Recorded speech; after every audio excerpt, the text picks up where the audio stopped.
This is the Can Crushers Wrestling Podcast. The following contest is scheduled for one fall. Let's go nuts! It's Jimmy Nuts! Drive out with a car! With your hosts, Mark Martinez. Remember, just because you're trash doesn't mean you can't do great things.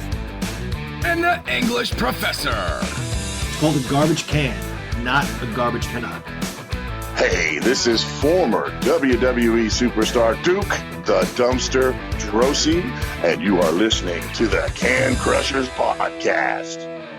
And welcome to another edition of Can Crushers. I am your host with no huge beginning this week because I couldn't think of anything. Mark Martinez. In studio once again with me is Chad, the Guru. And in Pittsburgh, hanging out is the English Professor. Guys, how in the hell are we? It is a different week. Yeah, it's weather's warming back up. Sweating like a whore in church. Yeah, it's one of those last couple of days. That's how we go this show. His metaphors are amazing.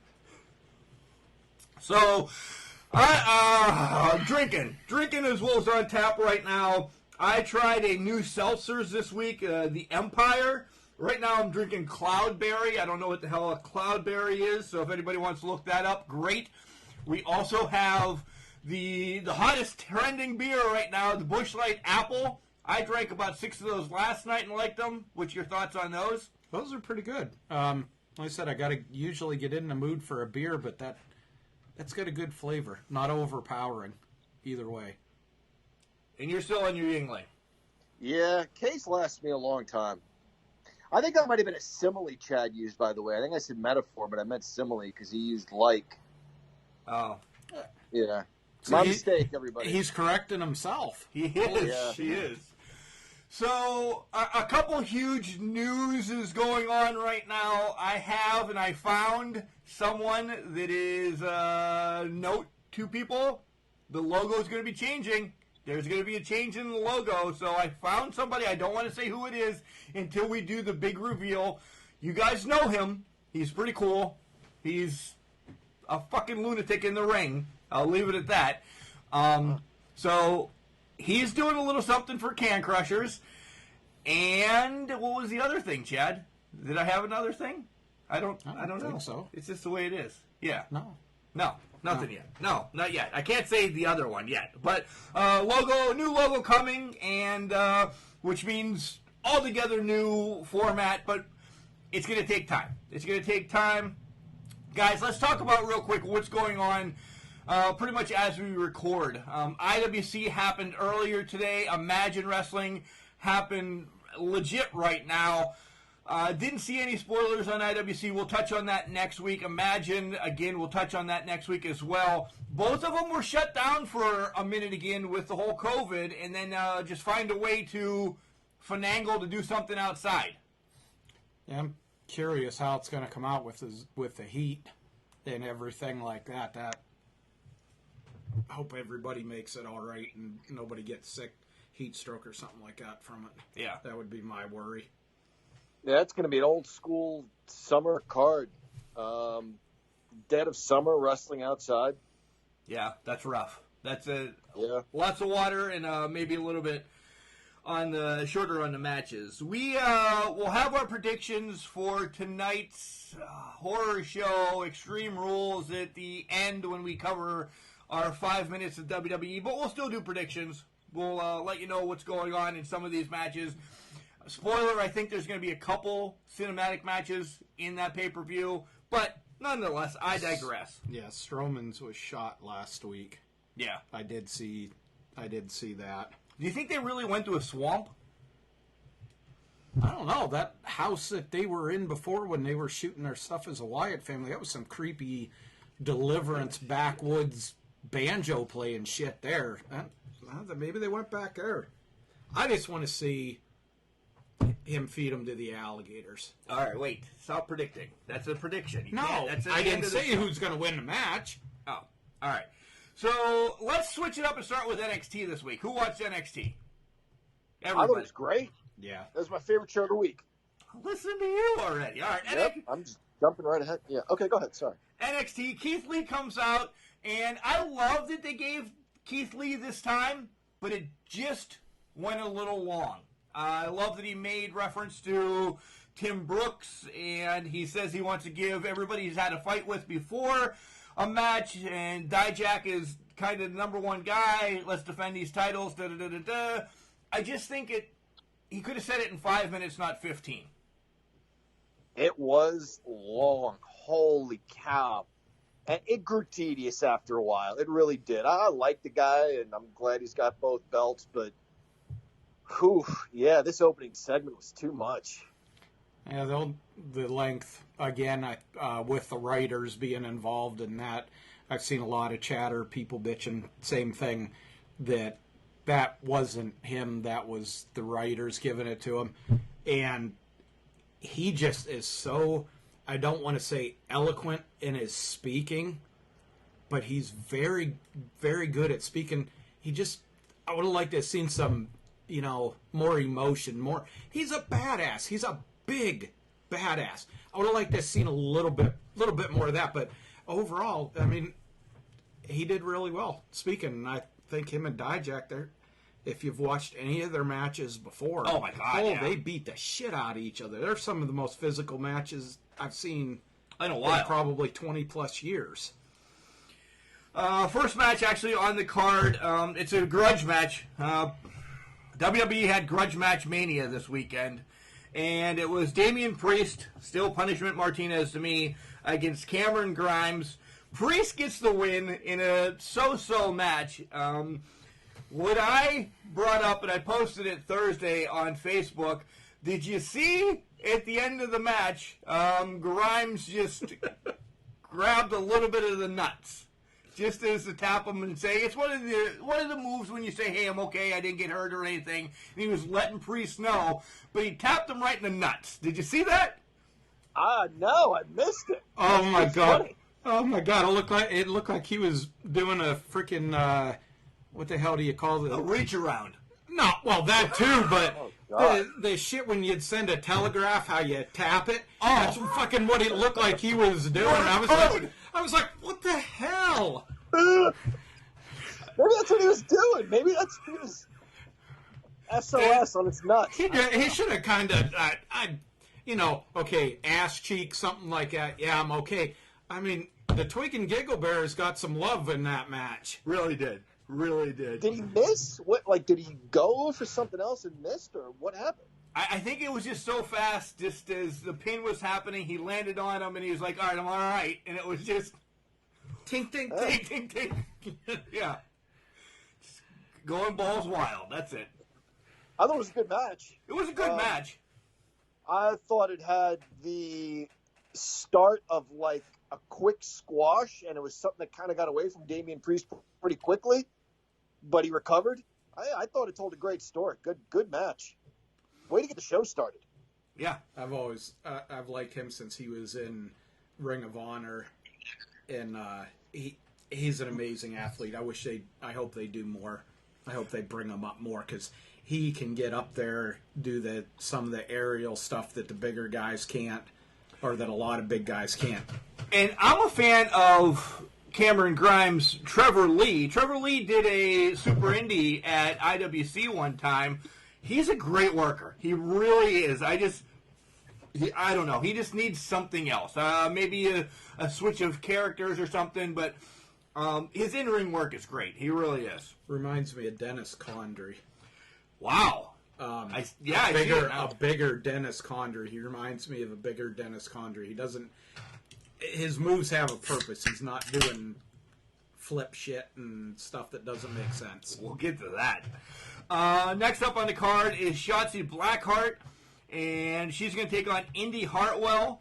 And I don't know. I don't like the way they've been using Shotzi since she's made it the NXT. I love Shotzi in Rise and when she was in IWC for a brief moment.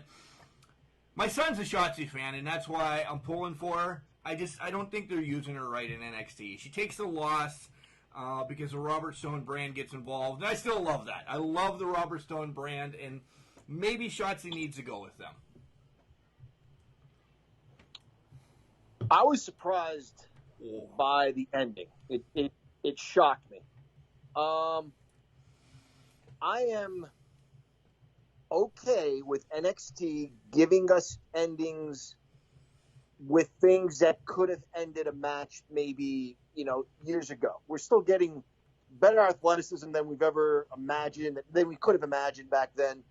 But she fell off the top rope. She fell off the top rope, and she did a great job. I mean, she got pushed, obviously, but she did a great job selling it with, like, the wind being knocked out of her. I did not see the match ending that way. I was surprised, but I was okay with it because it was a very good match, start to finish, and it was a little bit different. It was a different finish. I don't know. This is like maybe PJ Walker beating IRS. Yeah, before he was the Man of War. Or what was he in ECW? Just Incredible. Yeah. Yeah, because Razor comes out. Razor comes out and interferes and costs IRS the match. No one ever saw him getting rolled up and losing. It's just sort of like that. And I was okay with it because the match was fine. Who was the one that, in WWE that wore the jock strap on the head? What? The guy that... You're Aldo Montoya? Or, yeah. The one that had the jock... That was him. Okay, that's what I thought. I'm thinking... I see Just Incredible when he dicked up against the IWC guy where he beat him with the thing, and then I picture him with a jock strap on his head. Yeah, the Man of War. The Portuguese Man of War to boot.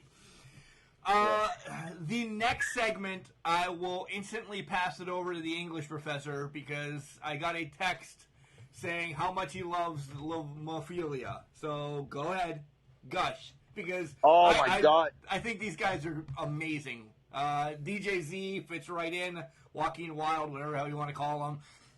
Go ahead. What Legado del Fantasma? Yeah, close enough. Something. Yeah. What? They exude coolness. And you're right. You're absolutely right. I forgot that for a second that Joaquin Wild was in that group, and I'm watching and he's there, and I'm like, oh my God, he fits in perfectly. I know in IWC and across the Indies, he was from the Philippines, supposed to be from the Philippines. I don't know what his real story is. You guys have any idea what his real story is? And when he debuted as Joaquin Wild on NXT, I think he was introduced as being from the Philippines, if I'm not mistaken. But anyway, it's wrestling. This can change. So now he's Latino. Right. It's a great faction. I love it. And it was so beautifully wrestling. The acting was as good as it gets in a wrestling vignette. Yeah, it was beautiful. I loved it. Do you think I'll throw this at both of you because the Undisputed Era is on their way up. Everybody knows that they're on their way up. They possibly be broken up or whatever. Phantasma Cruiserweight Champion, fine with that. But do you think they kind of take the role of Undisputed Era right now because they're the big faction in NXT right now? The Robert Stone brand is going to be close, but Phantasma is going to take it over. That's going to be hard for him to do because I didn't say compete with the Undisputed. No. I'm just saying take even a majority of what the Undisputed Era had because those guys work. They've known each other for years. They've worked together, and that I'd like to see how they gel. I think if they do well as far as that, if their matches are good and flowing, and they retain the cool factor. And that, I think they could get there. Yeah, I agree. I don't know that you see all three of them with belts, maybe. I don't think Keith Lee holds both belts for forever. I think eventually maybe see one of these guys with the North American title. But yeah, I think at any point you'll see during the run of this faction, which I think will last a while because they're very cool and they have the athleticism to get it done in the ring. I think you see any two of the three guys with a belt at some point. Next up, we have Dijak taking on Keith Lee for both titles, and this is where I love them both. I do. Keith Lee's biggest test has been Dijak. I think they pushed the story a little bit too fast here. I would have liked this to be a takeover match or whatever, but we saw at the end. I mean, Killian Cross or whatever the hell, Killer Cross and Scarlett kind of came out, made their presence known with something, a broken iPod, or I don't even know what the hell that really was. But nonetheless, we see that Cross is going to get involved real quick with Keith Lee, but I would have liked Lee to fight somebody else before Dijak, because this was a great match. And it was, I don't want to say it was thrown away, but it was thrown away on network television. Yeah, from one side of it, having it, you know, not a lot of fanfare, build up, anything like that. You know, they could have maybe do a tag team, or one comes down to save the other. Lee comes down to save him from an ass beating, and Dijak's looking at the titles. I think they should have done more with that. I think maybe the reason that they didn't is because how much more could you have those two do together that they haven't done already? So it's kind of like half and half on the way they did it. Yeah, I'm going to agree with you more, Mark. I think this was just kind of used up very quickly. I was surprised. Before Keith Lee goes off to another story, this could have been built up a little more. I was just shocked that his first day as champion, he's defending against Dominic, when I think they could have built this up just a little more. I really do. Even the following week, you know, I'm surprised we got it here. Even the following week, and just do something exactly like what Chad says. Like, you know, he's involved in something else, and then Dominic comes out for a save or something and sees both belts. That would make me want to tune in next week. Now you're just kind of 1, 2, 3, it's all done. What next between these guys? And like Chad said, they have done a lot together, but you could have stretched this out at least one more week. Make me want to tune in next week. Also, what the hell was going on at the end? What was she doing? Like, that's what I mean. Cheese or something? Like, what the hell is... What does anybody have an idea what that was broken? Because I'm not gonna lie, I once the match was over, I kind of like zipped it to see what, and then it literally, to me, I should have called the sundown. It looked like a broken speaker or something. You know, there was that little like homing device or something. It just looked like, did he break into his car and, you know, take his pop socket speaker? I don't know. I think they stole some of Rest in Peace Vanguard 1 from AEW. Jesus Christ. It's a different universe. It is a different universe. Now, I don't know what she was doing. I don't know what she had there. I was confused by that. Either way, she looked good doing whatever she was doing. And next up is Thatcher against Giannetti. DiGiorno. I don't know. It was my bathroom break. I don't even know what the hell happened in this match. Chad doesn't either. So even Vinny went to take a leak during this match. So yeah. So Thatcher, this guy, his gimmick is that he's a wrestling trainer. Yeah. Is it? I love it. I love this. I love the promo before. It was kind of like, you know, a la Stu Hart. You get your hand in here, and he's like, ah! And he's screaming, and I loved it. I love and then he the dismissed. That was a quick class. It was. He just dismisses it. All right, that's how you do this. Okay, go home and try it. Guys, go back and watch it. It was really good. The commentary did a great job. By the way, Beth Phoenix is top notch on NXT. But they talked about the difference in styles between the one guy, DiGiorno, or whatever you said, Mark, being Greco-Roman. Papa John being Greco-Roman. And Thatcher being more of a submission-style wrestler. But that the foundation of this business is the catch as catch can. So it was a great little history lesson. they did a nice job. It was a good, solid, quick match that got Thatcher over with the submission, and then he beat on the guy afterwards and got him in a submission again.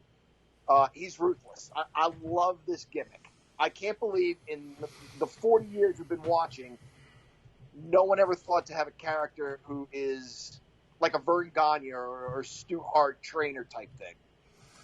The next matchup is really why I watched NXT this week. I was excited. Io Shirai against Tegan Nox for the title. My God, I was legit on the edge of my seat for this match. I was pulling for Tegan. I thought, Tegan's going to get it. They're going to run with this, celebratory underdog comeback story. I'm like, holy shit, they've built up Io for 6-7 months against everybody. She's only going to have a one-off. She doesn't. She does beat Tegan. It was a great match. But let's talk about the match, then we'll talk about what happened after, which has me even more excited. Brilliant. What else can you say? This told an awesome story. Tegan Nox wants to take that next step. She doesn't want to be the underdog anymore. She doesn't want, people liking her because she's a great story. She wants fans to respect her for what she gets done in the ring. But if you watch this match, the whole match was her wrestling as an underdog. It seemed like no matter what she did, Io Shirai had an answer for it, and it was brilliant. Now, there were moments where she really had the upper hand. But just a great match, start to finish, great athleticism, very, very good storytelling, really enjoyable, really, really enjoyable. Both talented women. Yeah, I think they really shined as far as their ability to tell a story. Stuff not looking out of place, selling stuff.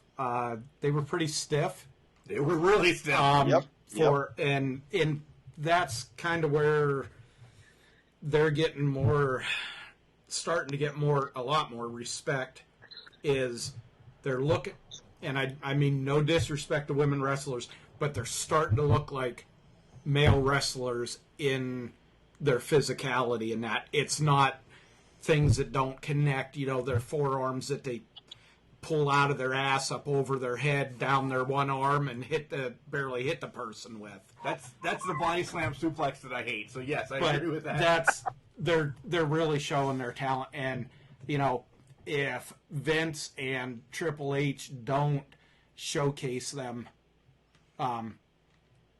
coming out of this pandemic and stuff like that, they're making a huge mistake. Well, rumors are that there's going to be another Evolution pay-per-view, and I think it's needed. I really do, because of what you just said, that they need to be showcased more. We tote the flag here on Can Crushers that I'm sure the three of us would watch a 2-hour show of women wrestling. I would. I don't want to speak for you, but I would, because I know that they can put on a great show. If I knew that they were going to let AJ Styles wrestle the way AJ does, let Seth wrestle the way he can, not the most bullshit, I'd be more inclined to watch the guys just because I know them longer, or I've watched them longer. But the girls right now we're watching WWE. That's kind of the only reason. Now we've been saying that for 2 years. It's, other than this was the first week that I actually watched a little bit of SmackDown to see other than a female match, and that we'll get there. That just shows you.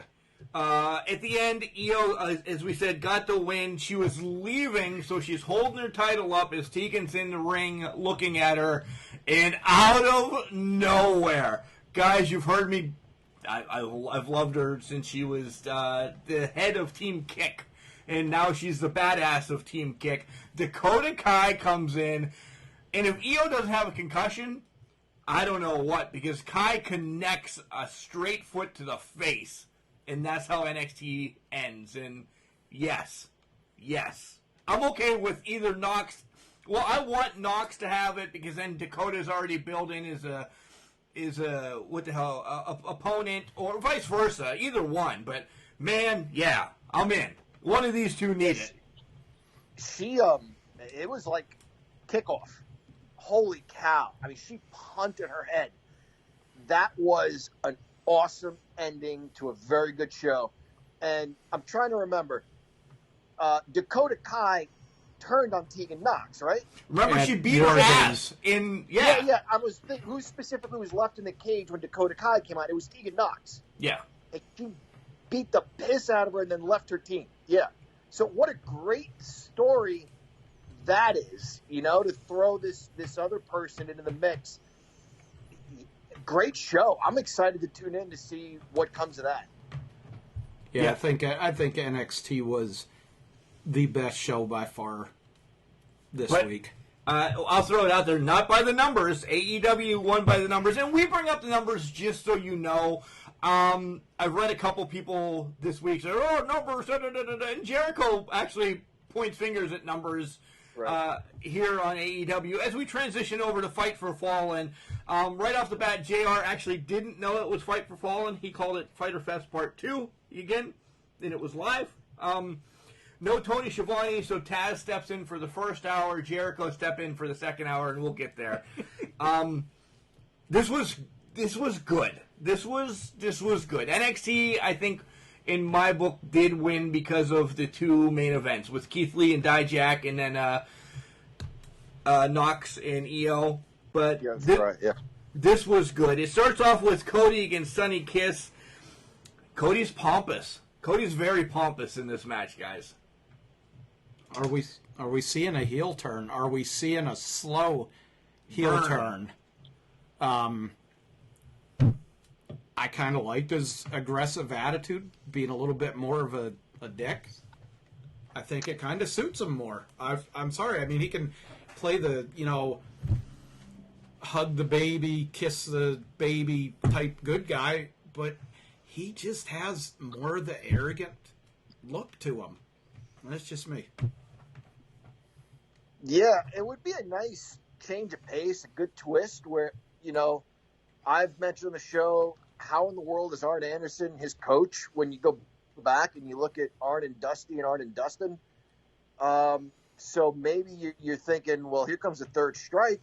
But the twist in this story might be that Cody's like, yeah, I don't need this guy anymore. Or worse, does something to hurt Arn Anderson on his way to being solo. I wonder where his brother and his wife come into this, because they're still, we'll get to their match later, but they're still really goody two-shoes in all this, which I liked his wife better when she was bad. But, where do they line up? And where would Arn Anderson go next? So, yeah, that part of it is interesting to me. Go ahead, Mark, your thoughts, or Chad, or whichever one of you, and then let's talk about this match for a minute. Yeah, Arn says to Cody at one point when he's outside the ring, and I'm shocked that they left it on air.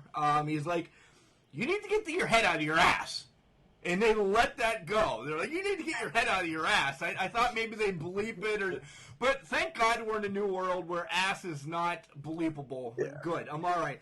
But I liked that spot. Cody doing some different moves in the match, comparative to what he's always done.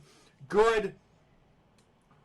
Nothing against Sonny Kiss, but he wasn't there yet. He wasn't there yet because I'll let John go. It was a rough match in my book. Yeah. Just very quickly, not really, but to share. Nothing's quick with you. Nothing's quick with me, but a little bit of maybe wrestling history here in my perspective. I'm a proud wrestling fan, guys. I really am. I'm proud of the leaps and bounds wrestling has made. When you look at women's wrestling years ago, if you take Wendy Richter out of the equation in the 80s, maybe Sherry in the late 80s and 90s, it was one notch above the midgets. If you and we'll get to that. Above the midgets, yeah. get it? Yeah, good one. Thank you. If you take out China and Lita and Trish, the 90s, was just eye candy. But that's changed, and that's great. I have always been the sort of person who, I've tried to be politically correct. I didn't have a best man at my wedding. I had best men because I didn't want one of my brothers to feel badly. I give all of my baseball players a trophy. I am that guy, full disclosure. And I am proud that AEW has an African-American trans wrestler. I think it's great. And this right here is a shoot. Mark, I was going to mention this. We had a bit of a relationship with Asylum. It maybe went a little sour, and I'm always going to stick up for my buddy Mark. But what we saw there was really good. We saw some intergender wrestling, and it wasn't just Asylum, but we saw some intergender wrestling in Asylum that was really believable. And then if you guys that aren't familiar with that brand, think of King Kong Bundy versus Wendy Richter, and it's believable. So I've always been proud to be a wrestling fan, and I'm proud of the strides they've taken. I want to like Sonny Kiss. I want to like a transgender wrestler. The match was terrible. All of that, just to let you guys know, this match was bad. This was like Michael Jackson in an interview where he says, you're counting the dance moves and it's not coming from your heart. Maybe it just needs polish. I don't know, because I'm sure it isn't easy, guys. But this was just a lot of 1, 2, 3, 4, 5, 6, and 7. Then I kick and turn to the left. It was so choreographed. I hated it. I just got so fed up with it after a while. I'm so sorry. I want to like the guy. I just got really fed up with it after a while. I agree with you guys. It was just choppy. I don't know how else to put it. It was a bad match. I don't think he's on the level. Sonny Kiss. No. Yeah. Not even near Cody's level. I don't think in this type of match he should have. I don't know. I just don't think he should have been there. I think he's somebody that has a shitload of potential. But I think they need to bring him up through tag team more before they take him into singles. I will say AEW's always said records matter, this, that, and the other thing. Spin it this way. He's 6-9. 6-9, and he gets the second best title in AEW. He gets a title shot. So that's a good point. That's where my beef lies. He didn't, on record wise, he didn't deserve it. Whatever, it's an open challenge. We'll move on. The Lucha Brothers are driven to the ring by the Butcher and the Blade and FTR's truck. I love that. They're going to take on FTR. It was a good match. A mask gets removed. Afterwards, tells more of the story. It was flippy, but not as flippy as I thought, because FTR kind of held the Luchas down, a little bit. But the Luchas get the win. Right. I think FTR was just like every time Lucha started doing all their flipping around shit, they'd just like grab them and smack them down. Like, would you stay on the fucking mat? And I like, John said this because when we met him at WrestleRex and everything, I love the Lucha Brothers. I do. They do enough flips that they get this 43-year-old fat guy to say, oh, that was cool. They're not the Young Bucks or Ricochet that to get to a fucking headlock, you don't need to do a somersault. And they're not there. I agree wholeheartedly. It's just enough that it's entertaining. They have hand signals, which is very 90s and very cool. This was a match between two capable teams. They did a really nice job. I love tag team wrestling. I think AEW has the best tag team division. While we're talking about these guys, Mark, you posted a story that FTR might be moving on already. I think it's a bit of a work I think they do want to work in a few places and probably have the liberty to do so. Is what that really is. Yeah, I think so too. But it was noteworthy. Yeah, no, it was a fun story. But I think AEW is going to allow them to go to New Japan, and we'll touch on another organization in a little bit that I think if they want to go there or when they come back around, I think AEW understands, hey, we're going to run it as a goddamn territory. And I think it sells as a territory, at least us. Us three, if nobody else. If they're going to put on their federation for us three, they win. I think they're doing it right. You know what? I love Jim Cornette, and he just, you know, he's on AEW, except for MJF and Cody. He's on AEW's ass like a diaper. Every frickin' week. He's just riding them. As much as I love him, we're not going to ever have the late 70s, 80s wrestling that we had before. It's not going to happen. With kayfabe being destroyed, that takes a lot of that away. Talent-wise, there's some amazing talent. And FTR, they're there. We'll pick up the pace a little bit because holy schmoly on segment number 1. Omega comes out bringing beer. He gets it dumped on him. FTR says, go F yourself. Next up is Jericho. He makes his announcement. We can't glaze over this, though. So we're going to have if you're just tuning in, we're going to have a long episode because of this. His ratings spiel was dead nuts. This guy is pulling no punches in wrestling right now and ruling the world. Yeah, he's getting personal, and that's great. That is what makes wrestling fun for us fans. And on the flip side of that, I would tell WWE, keep running the dusty promos. NXT, keep running the dusty promos. That just has to twist it in Cody's heart. It's great. It's great for wrestling fans. And then on the flip side of that, tell us how you're winning the ratings war. I love it. This is along what they're doing. Just real quick. This is along the lines of the shit of announcing what Bischoff used to do, of announcing the WWE results. Just to be an asshole. And that's what, and it's working. It burned him a couple times. It did, but at the same token, we know, Mick Foley's going to win the championship. Okay, whatever, but he's just doing it to be they're doing it to be a dick. And right now, that's kind of what's entertaining is the personal pot shots back and forth.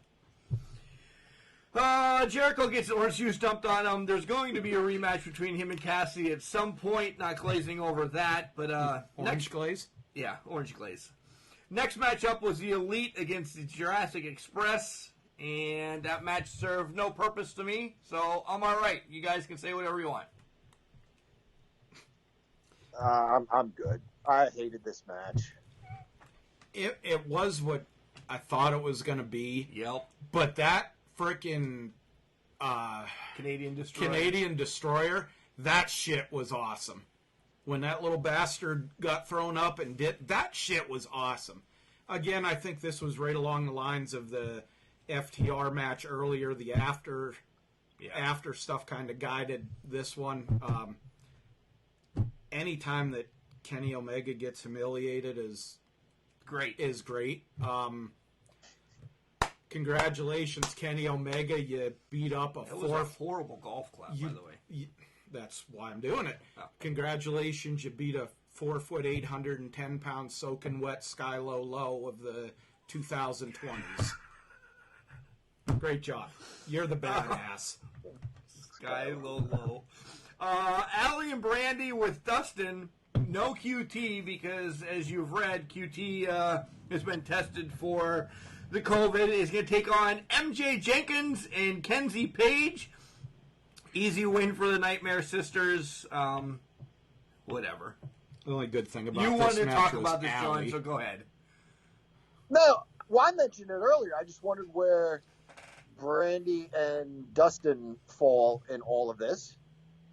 They kind of have their own story going, but I think at some point it's going to intertwine with Cody because he's got Arn Anderson and his wife is managing or teaming with or whatever. They're kind of supporting each other, his brother.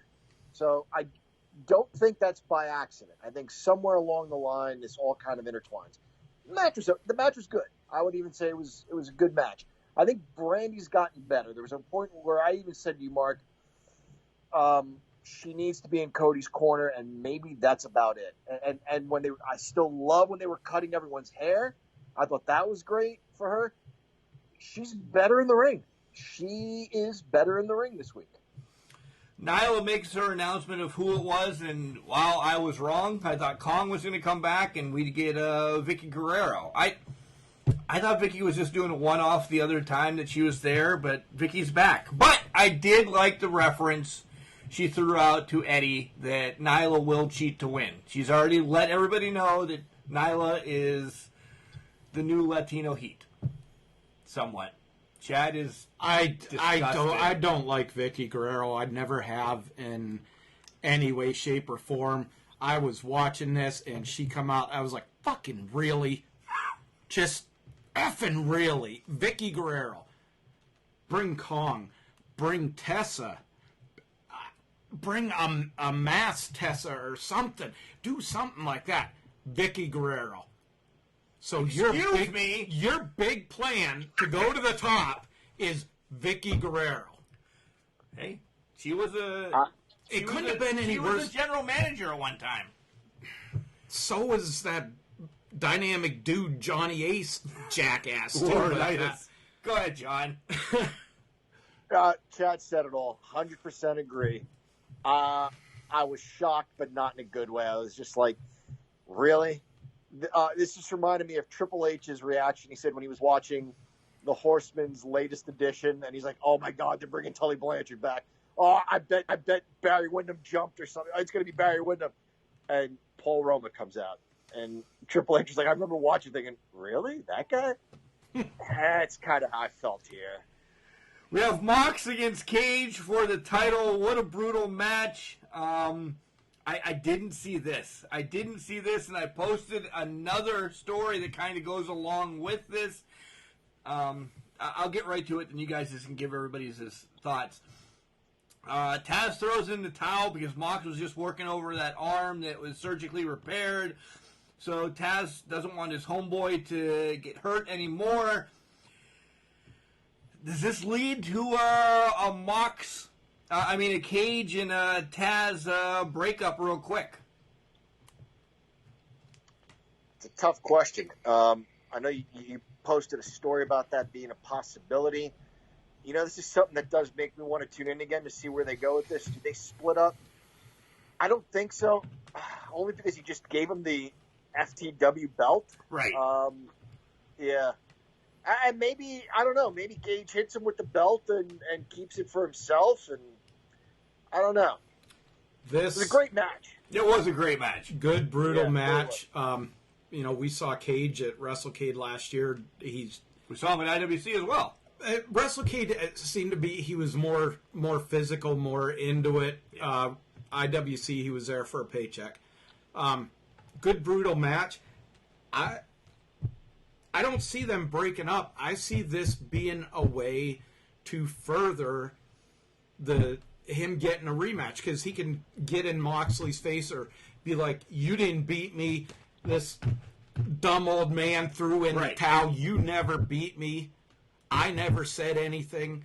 I think that's exactly where they were going. I think they need to. I agree with you. Remember, we talked about this last week or the week before, where if Moxley beats him clean, where the hell does he go next? Yeah. If he has a 2-3 match series, disputed win, then Cage gets a disputed win, and then they have maybe a third one in a cage with a top on it, or something like that. I think this is a perfect. I think it's absolute perfect way to go. And they work well together. This was their fight. Maybe they'll have a match with my air quotes down the line. But, yeah. And then Darby comes out. And this is good because you can get this heat off of both of them for a moment. And then maybe in a month or so wrap back around because now Cage is fucked off at Darby because he hit him in the face with a skateboard, for the love of Christ. Yeah, that was a good. That was a good shot. Great. It looked great. Well timed. Even on the replay, slow motion replay, it looked good. This is all three of them are playing into the storyline because this isn't the first time that Darby saved Mox's ass with somebody. So let's say when Cage gets a hold of Darby, he's just, beats the piss out beating of him like a government mule, as old JR'd say. We're getting them all in and then Mox comes in and causes a DQ or something. All three of them are gonna figure in each other's storylines for a while. Go ahead. We're at 45, so go ahead. I just wanted to say, if you're gonna hit somebody in the face with a skateboard, make it look that good, but afterwards nobody's spitting teeth. That's really well done. The other thing I'd like to say is, while this was a great match, and I hate to use that word and I don't use it lightly, I'd like to see a bit more of it kept in the ring. We were reminded how many times the referee's going to let this one go. He could have counted to 100 by now, but he's going to let it go. I want to see the World Championship defended in more of a wrestling match, and not every match has to turn into a brawl through the stands. That's all. All right, guys, we're going to wrap this section up, and then we'll be back to talk about Nite of Champions II, NWA, AWA Supercard. But before then, we have to wish Al Snow a happy 104th birthday, the owner of OVW and the owner of Collar and Elbow. That's my segue to Collar and Elbow. His birthday was yesterday. He's 104. He's a dolphin trainer. He does so much that it's unbelievable. Plays the harp. Yep. He's 104 and he looks that goddamn good, John. What do you think about that? So he was like in his 80s or so, or pushing 80 when he wrestled Big Boss Man with all the dogs and everything? Yeah. Holy cow. And that was Happy birthday to Al Snow. And that was in human years. He was 80 years old, not dog years. Not dog years. Because, wow. So yeah. All right, Collar and Elbow, great hats, hoodies, and tees. You go to collarandelbow.com, and when you check out, use Can Crushers, all one word, capital C in Can, capital C in Crushers. You'll get 10% off, and you'll get some sweet merchandise. All right, when we come back, we're going to talk about NWA, AWA, Nite of Champions II. The English professor picked this one. Wrestling. A love and a passion we all share. I've started a wrestling brand. The wrestling brand. A brand founded on the aspects of wrestling. Two entities working together to create a product that connect emotionally for people everywhere. Collar and Elbow is the brand. Passion and love for wrestling is the drive. I am Al Snow, and this is Collar and Elbow, the wrestling brand.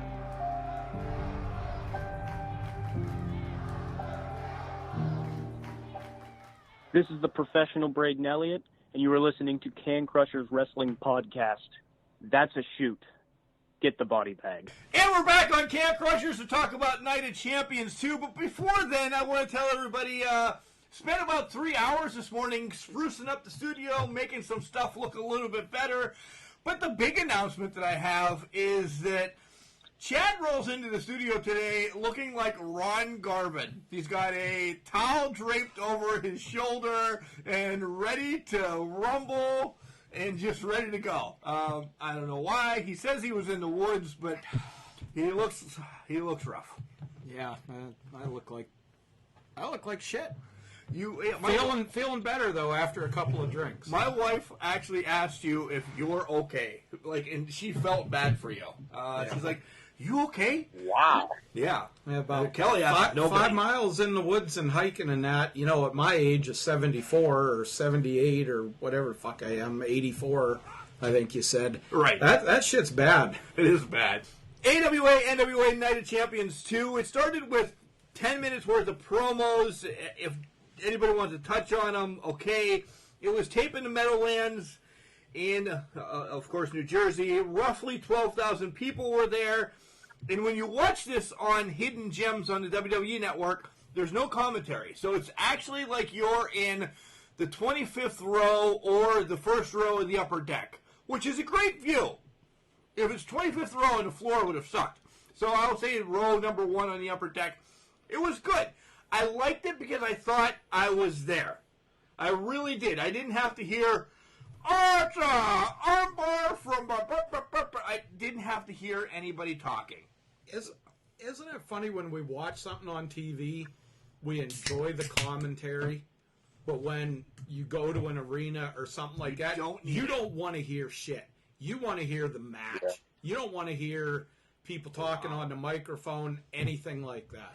That blueberry one's really good, by the way. Empire Hard Seltzer Blueberry. How was the Dingleberry one that you had? The Cloudberry wasn't any good, but then I had, what was the other one I had? The grapefruit. You hate grapefruit, so the grapefruit was good. But all right, I digress. We're getting it all done. John, so tell us why you picked this before we jump into the first couple rough matches. Yeah. The era, the promotions, and because I'm a glutton for punishment. The first thing that they were pushing was Great American Bash 88. It was, bam, the first thing. And I reached out to you, Mark. I said, Mark, we needn't look any further. This is a great card. And you're like, it is. It's one of my favorites. It's one of my favorites. I'm not going to lie. It's the first war game, but... Yeah, but, you're like, dig a little deeper. Okay, so I said, there are a lot of hidden gems as far as, individual matches. You want to pick 6. Kind of like the videotape we did a couple of times, where it's presented as all one card, but they were from different eras and stuff. Do we want to do that? And you said, yeah, maybe that's an idea. And then I found the NWA versus AWA, and this is what I mean by I'm a glutton for punishment. We know by now nothing ever changes hands between promotions and rarely even within promotions. This was a little different, as we'll see at the end, but ultimately it was the same idea. We've covered these cross-promotion cards before. It was the same idea. Guys, don't forget, by the way, this segment next week will be Ask Can Crushers Part 3, Trace, whatever we want to call it. I have about 10 questions in already. We're going to probably cap it at 20 this time because we always run long, so get some in. I know this last week is always a free-for-all to get some in, and again, they're great. Guys, I don't know how we don't touch on some of these questions that people ask us because we're such nerds and love the wrestling business for what it is, but some of these questions I'm like, why have we talked about that already? And Mickey Mouse is here, by the way. Nonetheless, first match on the card is Rugged Ron Bass against J.J. Dillon. This, we're just going to go right off the bat. We're going to, break it down. What a rough opener. J.J. hit a lot, and Bass gets a claw and gets a win. Okay, quick question. When we covered one of these pay-per-views, one of these cards, wasn't there a situation where Ron Bass tried to get 5 minutes in the ring with J.J. Dillon? Against Black Bart, I think. Against Black Bart, yes. So I wonder if this was after that. This was December 1985, and I'm trying to remember when the other card was that we covered. Might have been after this. I don't know. Nevertheless, apparently Ron Bass had something go with J.J. Dillon. I was okay with this as an opener. It's everything you say it was, Mark. J.J. Dillon was an accomplished athlete with a great look who fell into a manager role. And he has said his best match was against some squash guy right before the Great American Bash because he knew he was teaming up with the Horseman in the cage. He said, I had my best match because I wrestled like a manager. So he tried to do Tully Blanchard's snap suplex. and fell on his ass, but the Horsemen are clapping for him like it was the greatest move ever. This was kind of the idea. He's a manager against freaking outlaw Ron Bass. He got his ass whipped 1, 2, 3 matches over.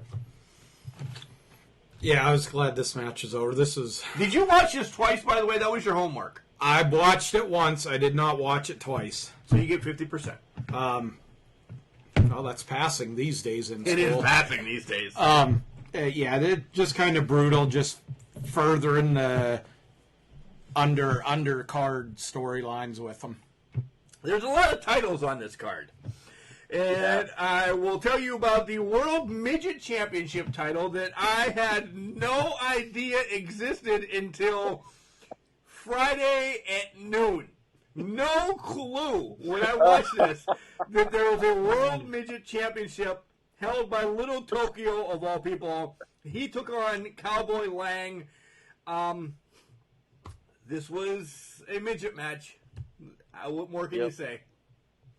Probably because he was Japanese and he's, they made him the world champion because it's more exotic. Like the champion from Japan is here at the Meadowlands to defend his title.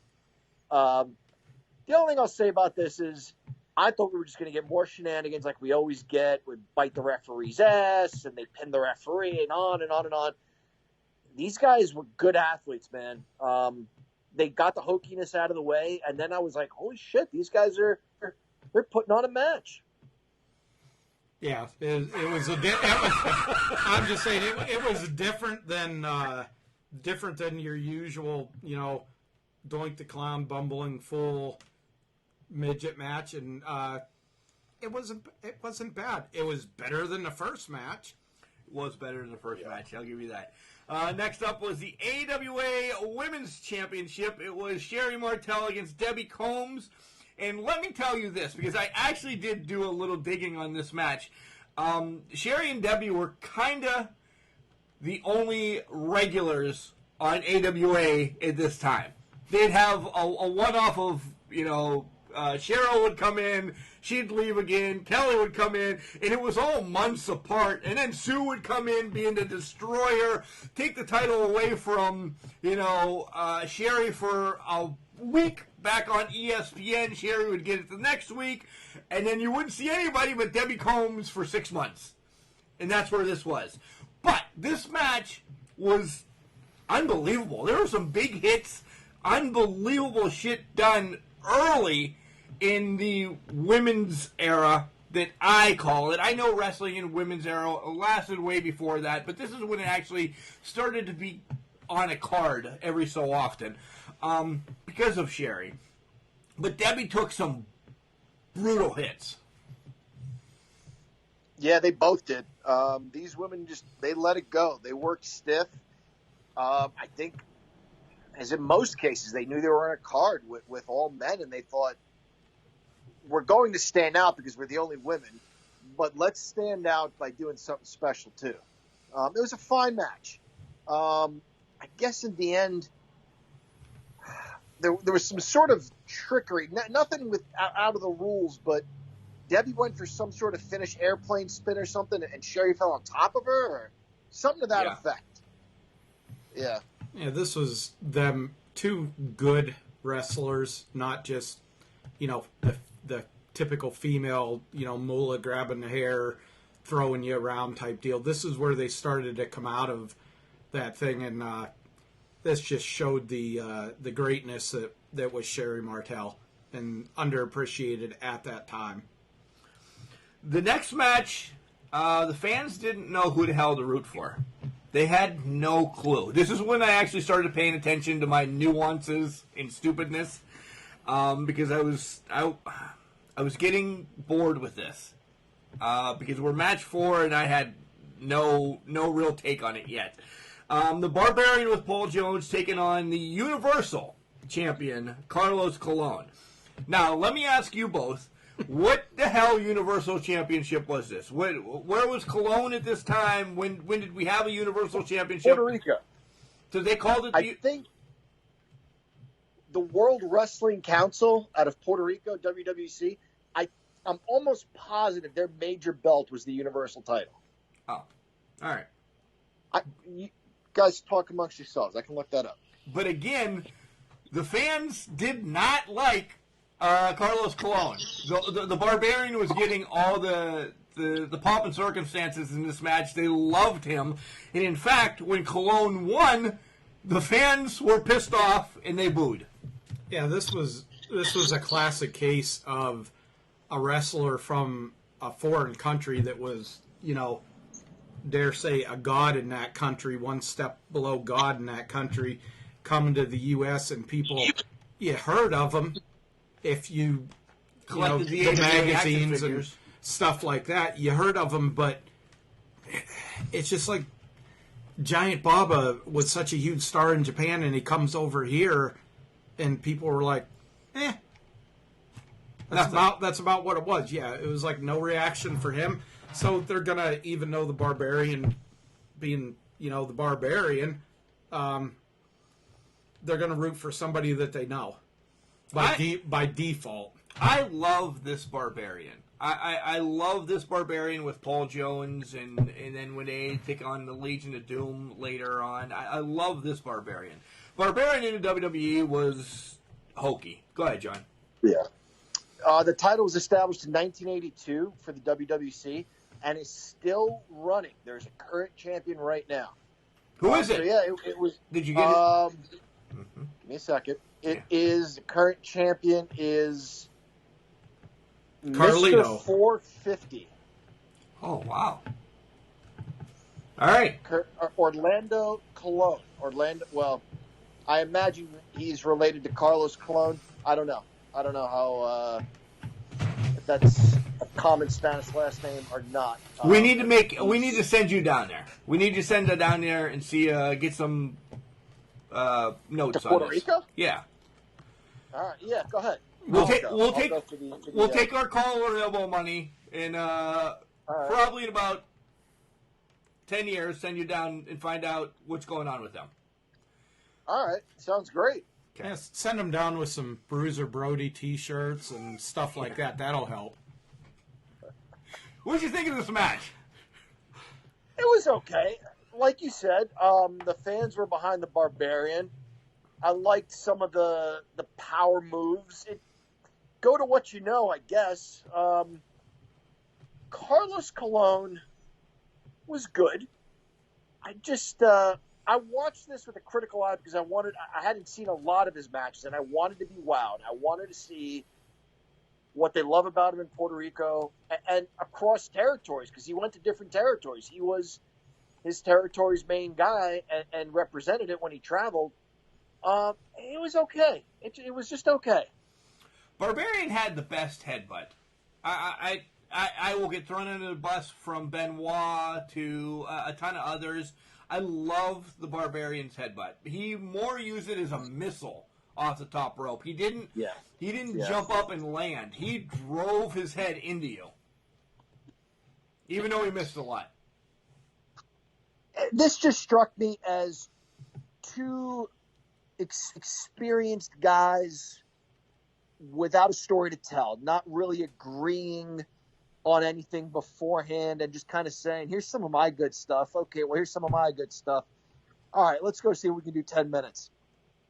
Yeah, these didn't do it for me, unfortunately. These matches all were 10, 20-minute matches. The longest match was probably 18, but most of them were quick. Here, let's do rub, shine, heel, face, boom.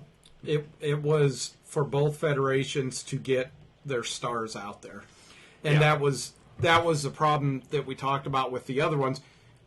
Yeah, now we know nothing ever really happens on this.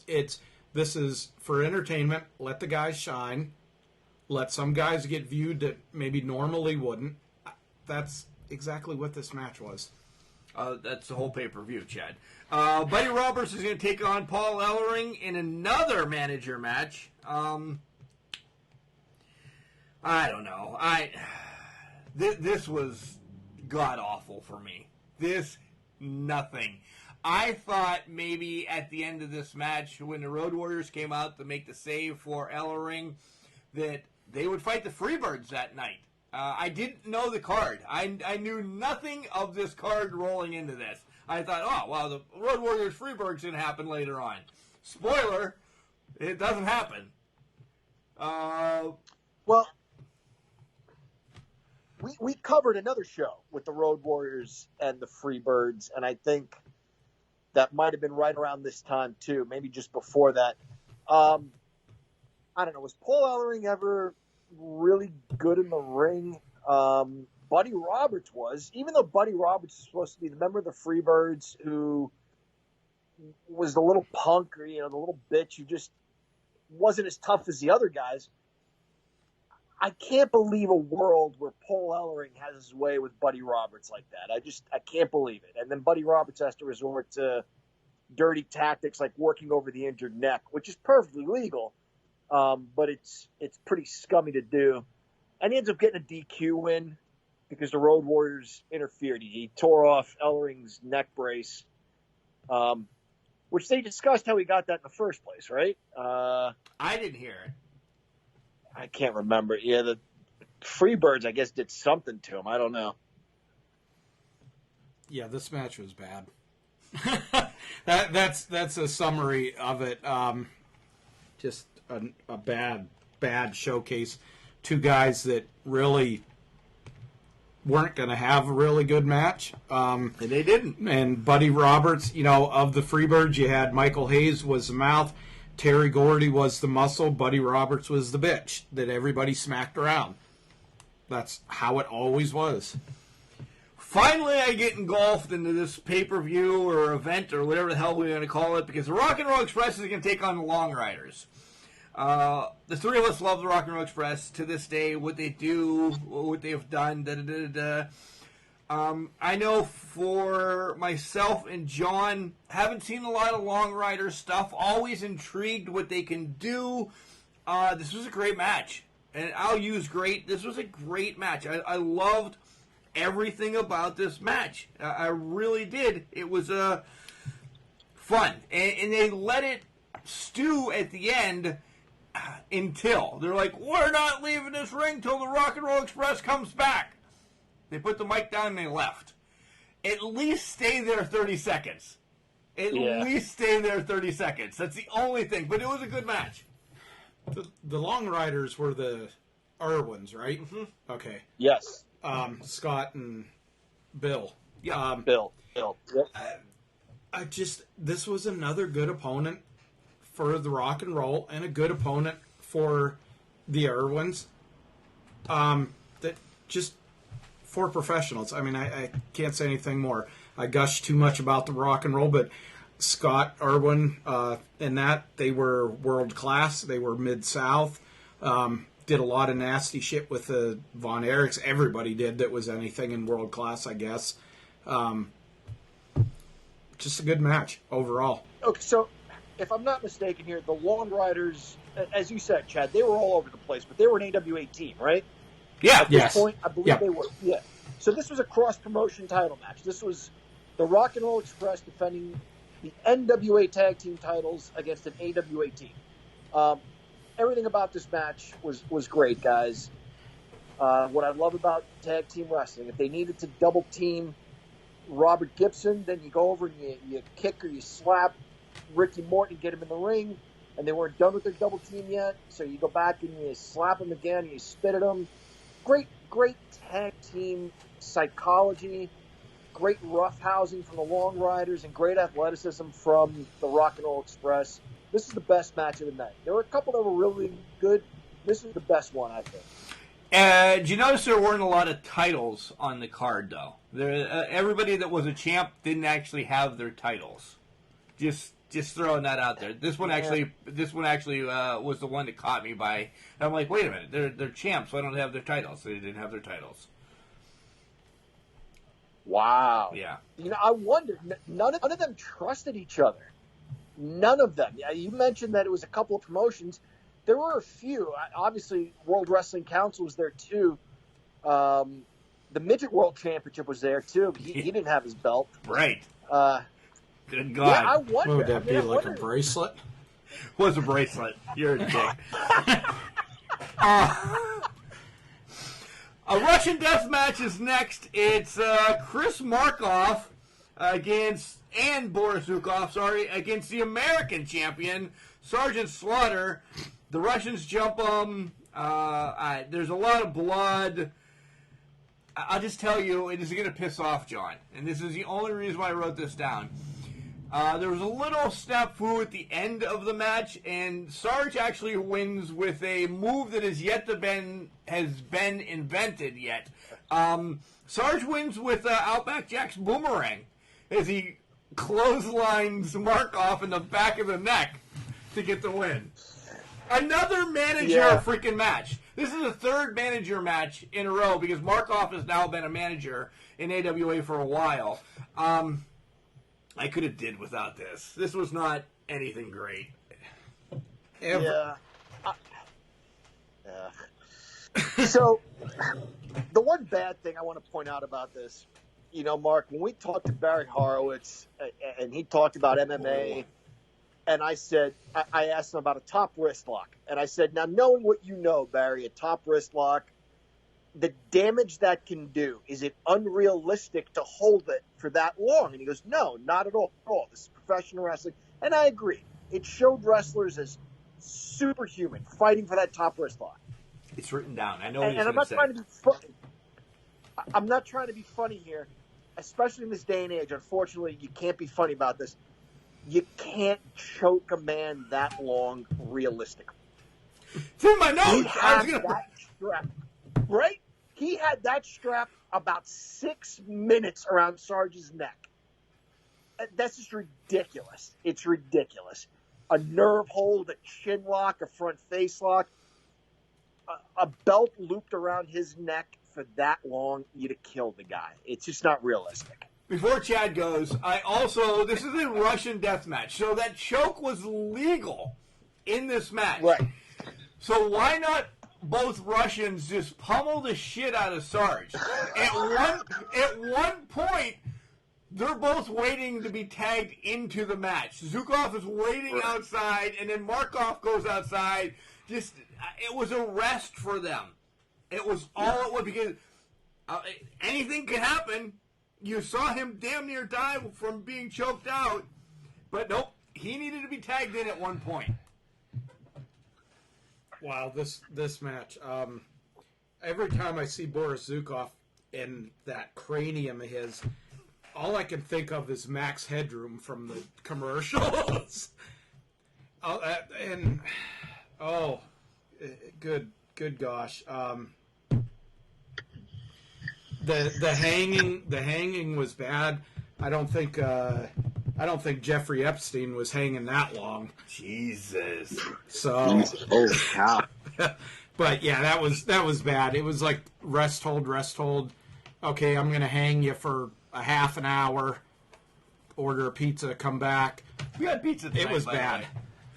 The next matchup, as we're getting the hell away from that, is the U.S. title match: Magnum TA versus Telly Blanchard with the Can Crusher alum Baby Doll. This was a fight. There was maybe 6 moves in this match. There was more fisticuffs than moves, and I was all right with it. This was a blow-off match between these guys. It had Telly and Magnum. What can we say bad about this?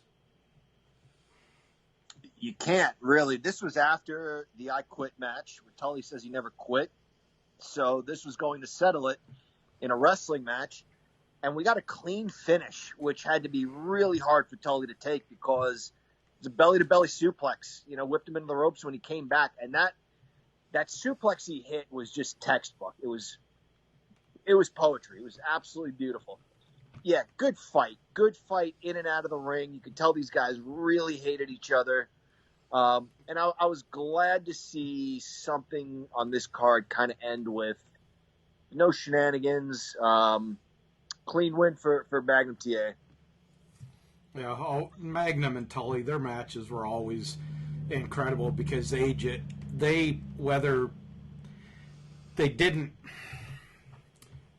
like each other. I mean, they weren't, buddy friends or whatever, but they were very respectful. But boy, they could bring out the best in each other. And I'll always I've read this before. When Magnum had his accident and was in the hospital, Tully was the first of the Horsemen, him and JJ being snuck in and seeing Magnum and that. And, like Tully said, nothing had to be said. It was a mutual respect. Without Magnum TA, there wouldn't be a Tully Blanchard. Without Tully Blanchard, there wouldn't be a Magnum TA. Two quick questions for you guys. Nothing to do with the match, but another something came out during this match. Did you guys see the lady in the front row that was wearing like a woolly mammoth fur the whole event? This thing was huge. This lady must have weighed 115 soaking wet, and she had this white fur coat on, and she was glorified in this match because they were outside a lot. So she was just right behind them, head to toe, woolly mammoth fur coat. Clearly, neither one of you did because I'm getting perplexed looks. Nah, I watched the match. I'm sorry. Secondly, when they were outside, there was a kid. Of course, like Bill Apter was there and other people taking pictures, but there was a kid in the audience that had a Polaroid camera. Outcast would have loved them, shake it like a Polaroid picture, da-da-da-da-da. This kid came around to get a picture of Tully and Magnum beating the shit out of each other, and he almost ate shit. Somebody must have spilled something, and as he's trying to take a picture, you see his hands up. Again, it's right next to Woolly Mammoth Woman. He slides, and it looks like he's going to look like you, John, eating the railing around the ring, and he kind of catches himself, takes a picture, pulls it out. As he's walking back to his seat, he's shaking it, and then, wow. Yeah. I'm glad he wasn't hurt. Who knows? He could have twisted his ankle. Next matchup is the NWA Championship, Ric Flair against Dusty. Dusty only weighs 271 pounds of sweet soul in this match. So is Sweet Soul lighter than normal human weight? Because sure as shit, Dusty weighs more than 271. Yeah. He was always introduced at like 300, 302, 305, something like that. I was surprised to hear 271. Sweet Soul, though. Match was...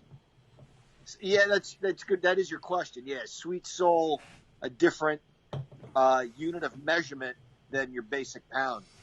Cajun measurement. Canadian, yeah. Cajun, not Canadian, jackass. Oh. All right, whatever. It's a Flair match. He wins the title, he loses the title, it gets reversed. Yeah. Yep. These guys can't have a bad match, but it was, Scott Hall says, like, when he and Shawn Michaels were working a lot together, it was just, I don't know, Secaucus, and they knew what they were going to do. Atlanta, and they knew what they were going to do. Like, let's just bring some of our best stuff into this match. It was entertaining. It was fun, as fun and entertaining as Dusty and Ric Flair could be. Once again, though, Flair goes flying over the top rope after Dick Worley got hurt, and another referee comes in and counts 3. And by the way, he's knocked out, dead to rights. Yeah. Dead to rights, laying there with people over top of him. All of a sudden, the match starts back up. The Fountain of Youth hits his ass, and he rolls back in the ring. Match over. I mean, he looked like he was on a stone table. I don't... He was ready to... He's done some boxing in his life. He was ready to fight Ric Flair earlier in the match, too. Did you see that? He had his fists up, and he's bouncing up and down. Sorry, Chad. Go ahead. Oh, no, I was just... Has anybody been screwed of the NWA title more than Dusty? No. By double referees? By Dick Worley. It's Dick Worley every time. Then you had the Midnight Rider. We can't have a masked champion, so we had to hand the title back to Bob Geigel. It's like, man, Dusty got hosed. I think that's why they announced him later, because they were going to hose him later. Probably. All right, moving along. Next match is an Australians tag team match. The Road Warriors against the Russians. Ivan Koloff and Crusher Khrushchev. tell us what the fuck the rules are of an Australian rule match. Because I have no clue. I've never been there.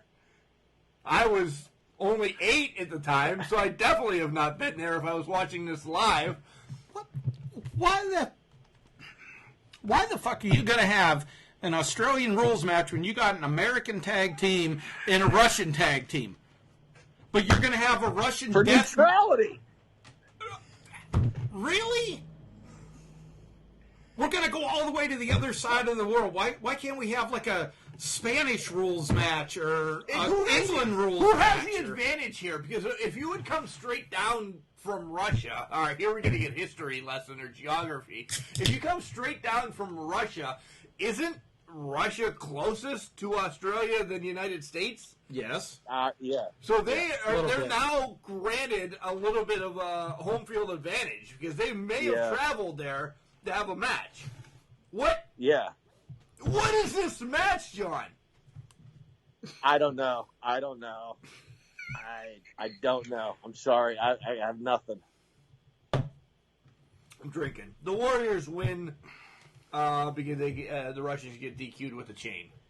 It could have been a Chicago street fight. It could have been anything you wanted to call it. But you weren't allowed using the chain. That's it. And then it ends in a DQ, which...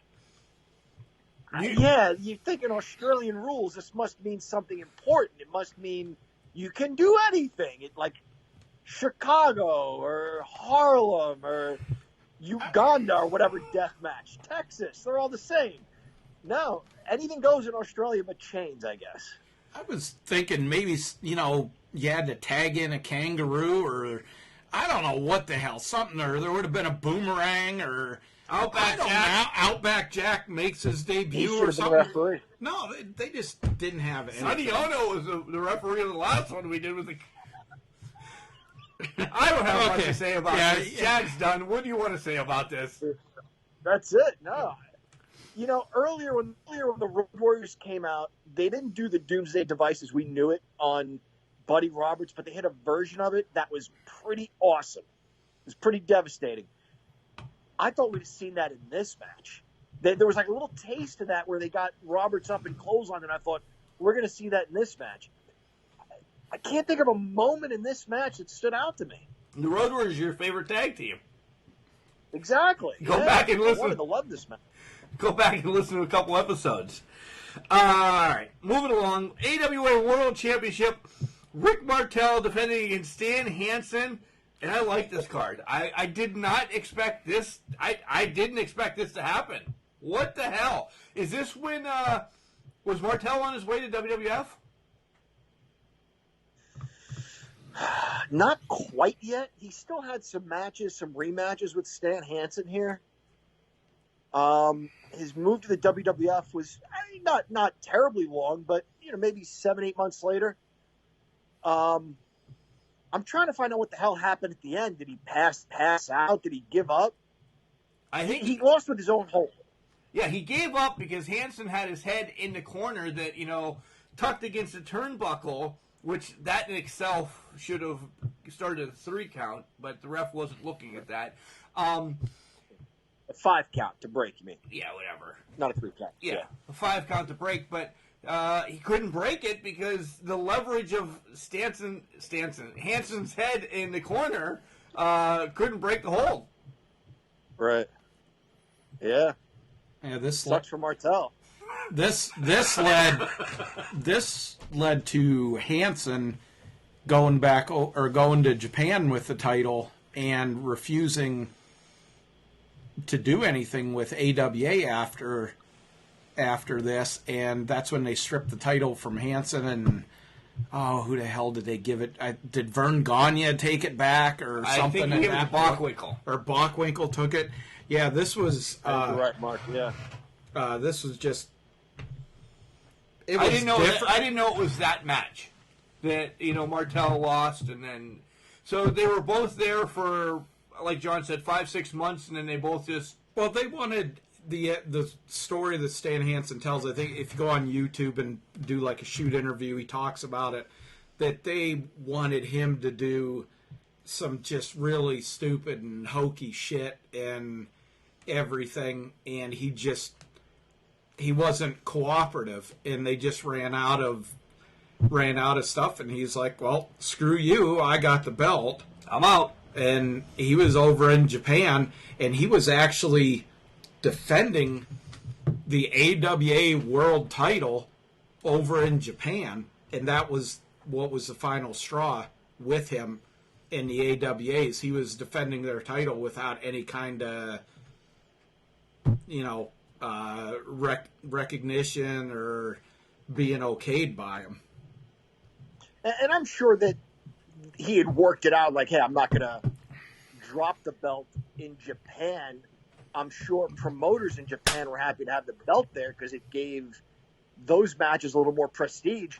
But the AWA is not getting anything out of this, I would imagine. They're not getting a check sent to them for the usage of their title. You know what I mean? It's their belt, and they're the ones being left out of this. Yeah, and it also led to the federations starting to, when a wrestler got a title, especially the world title, that they had to put a deposit down on it because of situations of disappearing and not having a frickin' title. If I'm remembering right, when Bockwinkel, you guys saying Bockwinkel got the title, it wasn't even an AWA world title. It was like some California title they used until they could get a new belt made. Oh, wow. All right, let's rank this. John, you picked it. You go first. You know, the NWA, Mark, you said it best when we talked. The NWA matches kind of saved this. United States Championship, World Tag Team Championship, World Championship match saved this. The first two give it a beer. Dusty and Flair give it half a beer, and that's my total. 2.5 beers out of 6. I'm going to give it a 3. I think it was, it had its really bad parts, but then when you got to the well-known, the top tier guys, it was obviously Federation heavy to the NWA, and I think that's what brought it up. I like something from both of you. I really do. I agree with your ranking, John, but I also at least will give the women some as well because I really like that. So I like Chad's 3. So overall, we're going to give this a 3 beer. Fair enough. All right. Fair enough. All right, when we come back, we'll glance on Raw, touch base on Raw, make our predictions for tonight's horror show, Extreme Rules. Tomorrow night's. No, it's tonight's. Everybody knows we record. It's Sunday, Chad. Yeah, it's Sunday, Chad. Come on. Oh, shit. Son of a Kayfabe bitch. shot. There it Son is. of a bitch. And the English professor has an announcement. This is going to be great. This is Royce ISAAC $, and you are listening to Can Crushers. Of course, I'm doing my Can Crushers, not drinking beer. I mean the exercises. Got to get them triceps swole, baby. Keep listening. Welcome back to Can Crushers. It is I, the English professor from the Borough of Kings, speaking the English of the Queen. Mark Martinez is the host, and joined by Chad the Guru. Right now we're going to talk. I was taking a drink. I figured you could at least help out. Well, I didn't know. You're just like going like this. I don't know if you're having a seizure or what the hell you're doing. Jesus. All right. Our WWE rundown and then our predictions. Chad, what did you pull off of a grudge match 2 shows, more or less? Raw and SmackDown were pretty much grudge match. And as I said during the break, glorified go-home shows for a pay-per-view. AJ and Matt Riddle on SmackDown was a good match. Didn't expect any less, especially from AJ. Riddle, a little bit impressive. That was kind of ruined by Baron, the fucking Possum King Corbin coming down. I actually love that. I'm like, oh, God, not him. Anybody but him. Beating on Riddle? I hate Riddle. That part, yes, that's always good. Anybody beats on Riddle. But not Corbin. Sasha and Bayley, again, running the organization. It's expected. And the only other thing I got is the little interview with Alexa Bliss and Nikki Cross, Alexa looked magnificent as usual. And her picture, as I said, I redid the studio a little bit today. So I kind of set it up like this. So when we're recording and when we go live here, whenever we decide to do this after quarantine and we can get everybody equipment, I have Bliss right behind your chair. So you will always have her. I actually have it set up perfectly for you. I have Bliss to your left, Kelly on the top of your head, and Lillian Garcia to your right. How much more can you hate me? I've set up the perfect. No. Yeah. And my wife, when you came in today, she's like, take the fucking picture of Alexa Bliss home. She hates her. I would take it. I know you would. I would. I know you would.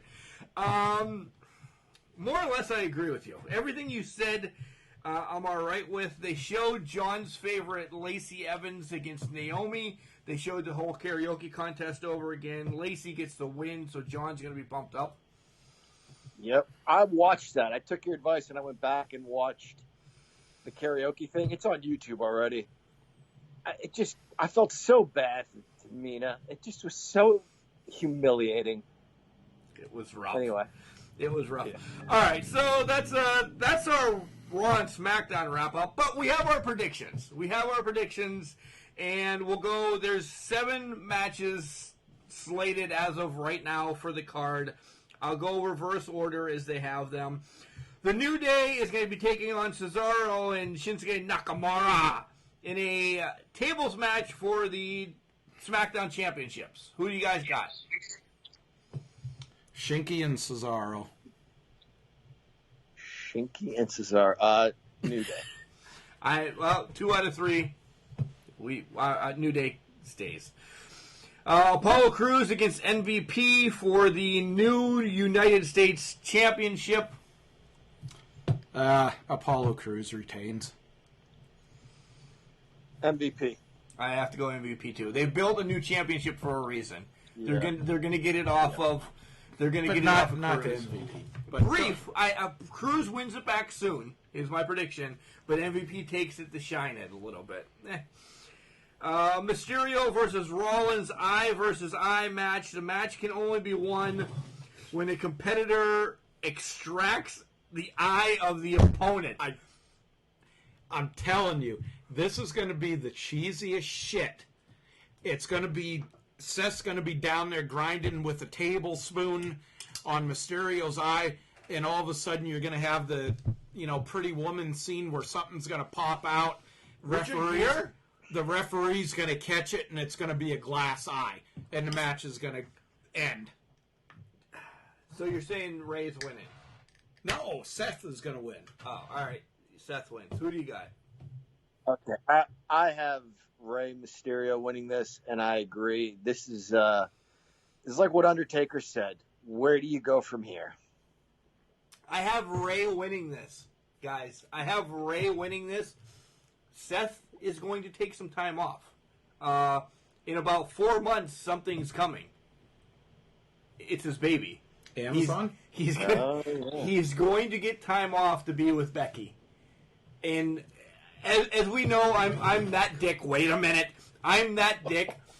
Seth has, not recently, because I'm not a big fan of the Messiah character, but Seth has been on TV for 2 to 3 straight years without, prior to his injury. He hasn't had a break. This is Seth's break.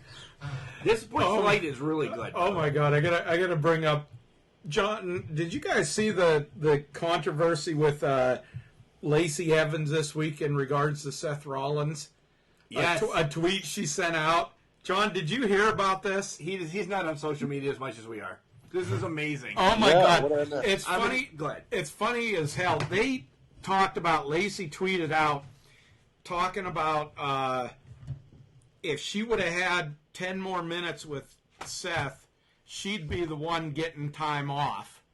It was about the match, last year's Extreme Rules match, Becky and Seth against Lacey, and Lacey was flirting with Seth and everything, and Lacey's like, yeah, if you'd have given me 10 more minutes with him, I'd have been the one with his kid and getting time off.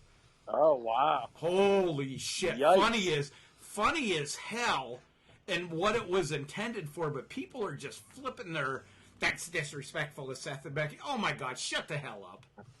Next matchup is one that we cannot wait for. It is Braun Strowman against Bray Wyatt in a swamp fight match. Non-title To boot, which means, to me, there will be a third match. Braun won the first one. This is Bray's match. There should be a special referee that John and I know. It's unbelievable how cinematic this match is going to be. And Chad, if anybody's eaten by an alligator, how is it non-title? We then get a tournament for the Universal Championship, because if Braun comes back from being eaten by an alligator, I am done. I always say I'm done, but this will fucking nail the coffin. I have to say, remembering that it was a non-title has to change my prediction. I think what's going to happen is, obviously, Bray's going to win it. You know, it's the second match. But I think Bray's going to reach down and under the water and pick up a gator and smack Strowman with it. If there's a snake or like a mongoose or anything like that, I'm going to give this negative. You know what? I will probably give it negative ratings anyway next week. I'm talking about gators as the shoes. I'm not talking about a real gator. No, you mean Crocs. Crocs, gator, same thing. Whatever.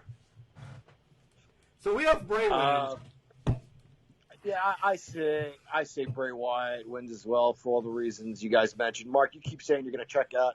I checked out a long time ago. I haven't watched any main brand programming in a long time. I hadn't watched any NXT until you told me to tune into the Great American Bash, which I'm glad I did, because NXT's got me hooked again. But if this is what I'm missing, I'm okay. Next matchup, Bayley Dos Straps is going to take on Nikki Cross for the SmackDown Championship. No way Bayley's losing. No way. If it's going to feed into what I think, I will be pissed if she loses. So I pick Bayley. Yeah, I pick Bayley too. Yeah, this is a given. Unless Nikki Cross goes Stop and it. Okay, never mind. Okay, yeah, Bayley's going to win. Next matchup is Asuka against Sasha Banks for the Raw Championship. Same way, I don't see Sasha losing this, because I think it makes for that match of who holds the better title. I think the hottest thing right now, and you guys, it's because I'm gloating. My two favorites are the hottest thing right now. The hottest thing right now in the WWE is what the hell Sasha and Bayley are doing. You give them both titles, I think it's fun. It makes for a great blow-off match when they have it, and then somebody is, Sasha 3 straps or whatever. Yeah, Sasha, I don't see her not winning this, unless they do something stupid where Bayley does something and costs Sasha the match, but they steal Asuka's title, and then down the line they have Asuka versus Sasha versus Bayley, and that's when you finally get to break up. That's about the only way I could see it going that way. I'll be the odd man out here, and I'll go with Asuka. I like your idea of them having all the belts. I think that would be fun. I think they stopped just shy of that for reasons Chad mentioned. Maybe some interference backfires. But I like Asuka as champ here. And then we have Dolph Ziggler taking on Scotty McQuarrie Pants, or as other people know him, Drew McIntyre, in a match to be determined that night, because Dolph has a stipulation to pick whatever match he wants it to be. I'm going to put the spoiler out there if you're listening this prior. I guess it's supposed to be a TLC match. Table, sliders, chairs. I hope Dolph wins. I really do. I'm on board with John. Drew has not done anything for me having this championship. Dolph can, I don't know, at least prance around and be Dolph.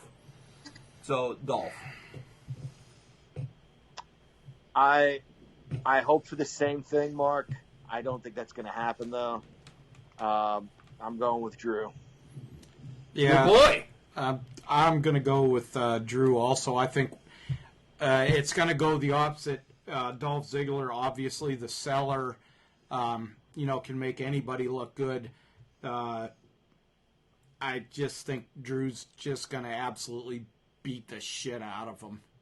Any interference? No. All right. Maybe after. All right. At somebody coming down to further the next run with Scotty McCracken. All right. All right, so that's our WWE wrap-up. Since we did predictions, it went 12 minutes comparative to 5 anymore, whatever. John, what do you got? You got something you want to surprise us with? Yeah, my wife was doing some cleaning in the basement, and she's More going through WLF stuff? More WLF stuff? No.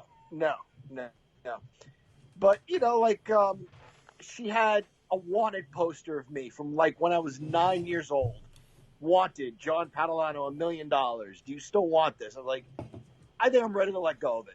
But then she came across something that was still sealed and addressed to my brother Anthony, addressed to Anthony Padalano in Ridgeway. I'm like, what the hell is that? So I opened it up. I don't know why I have this. Can you see what that is? That is. This is the Pro Wrestling Torch. Wait, what's the headline? Bischoff's top assistant defects to Titan Sports. Wow. Yep. Damn. It is May 23rd, 1998. It was we used to get the Pro Wrestling Torch. My brother is the sweetest. He had a subscription, and Mark and I would sit in the pizza shop and read. My brother would read it too. He was a fan, but he'd read it and then let us read it. And I don't know why we never opened this one, and I don't know why I have it. This may be the last one. There was a point, Mark, you and I felt like the Torch just kind of ruined things. Told you things ahead of time. You know what I mean? WCW is getting hokey, and I think this might have been like a canceled issue. But, it looks like Janie Engel, longtime WCW VP, assistant to the VP, is going over to the WWF, and she's taking all of WCW's inner workings with her. Val Venus had his first televised match. Wow. Yeah. That's enthralling. Yeah. I haven't dug through it all that much, but so I plan to. John and I have not legitimately been in contact. This is going to sound stupid, but have not been in contact with each other, physically. Or wait, that sounds really bad. Whatever. We have not seen each other in person. Chad's dying. Since January. Who the hell knows how much longer this is going to be? But do not. I should have just said this. Don't get rid of that. I want to see it. Is what I want to say. I'll hang on to it. Okay. Absolutely, I'll hang on to it. It's got all the results from house shows, shotgun, Raws. Sorry, go ahead. Words are rough for me, Chad, sometimes. Yeah. Oh, and Hall turned on Nash. That was the big story. Neither one wanted to do it. Bischoff was desperate, needed a big story. They were both under contract and couldn't go anywhere, so he forced Hall to kind of do the heel turn, which, if you guys remember, nobody bought that. And Nash is with Sting and the NWO. That was really a split. The black NWO and the red WO. Yeah. Wolfpack. Yeah. And that's when anybody could be part of the NWO. Anybody. Yep. Rap against country. Yeah. That's a great issue to have. Yeah. All right. That's it. That's on my end. We're long. Do you have? Oh yeah, you have one thing for John. Yeah. I got one thing for John, and I couldn't resist this. This is some of the funniest shit I've ever seen.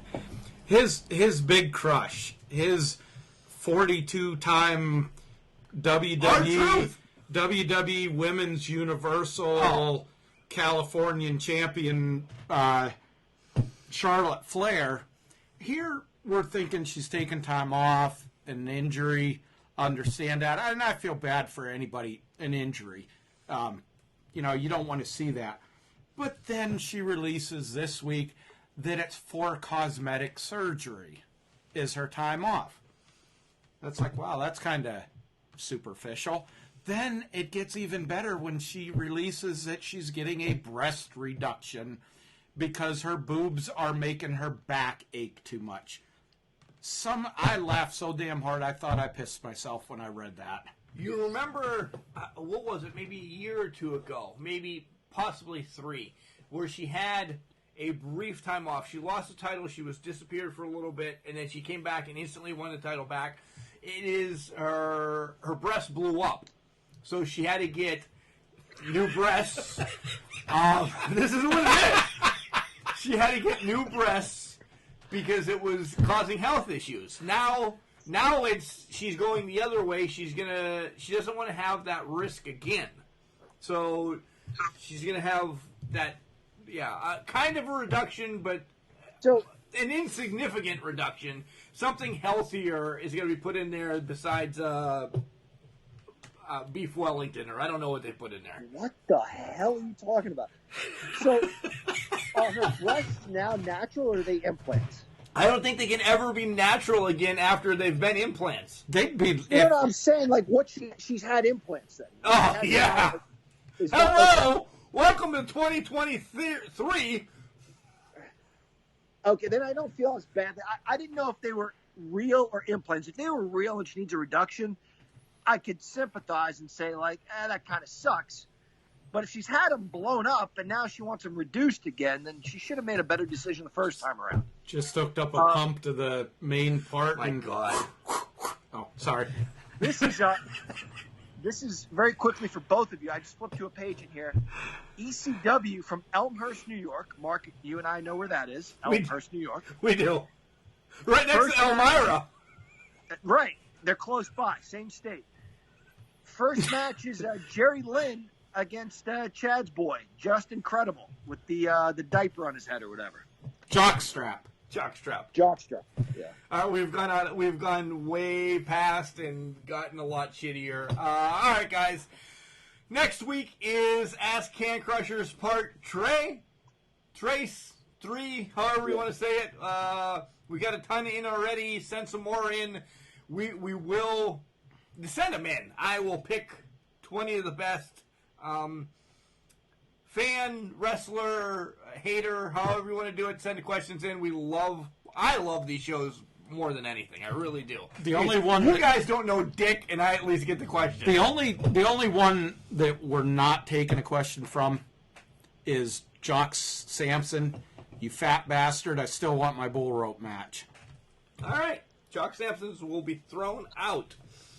Otherwise, we'll answer everybody else's, and we'll go from there. Next week, we'll go over IWC results and Imagine results since we weren't there. We always like to at least continue their storylines as well.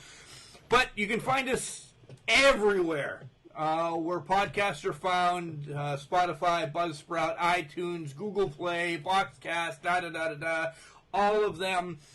You can send us those emails at cancrusher69@gmail.com. Facebook, Instagram, and Twitter, all at cancrusher69. Go buy some shit from Collar and Elbow and use Can Crushers as your promo code and save some money.